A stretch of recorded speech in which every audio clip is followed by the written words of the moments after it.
A lot of people say there was minimal dust, and they were right. Unmo Macron puzzle, 1,000 pieces. It's gonna be a nice size. On first observation, the pieces are very thick and no bend to them. None of them are stuck together. None of them have those little pieces, you know, like sticking out that you have to like throw away and tear off. Really nice, very colorful. And look at this chicken.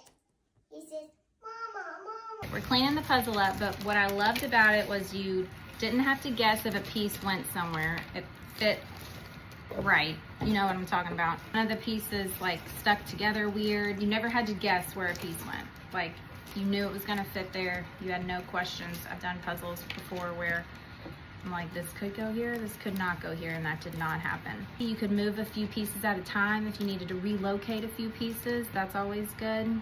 The difficulty, it took me about 4 days, so not terrible.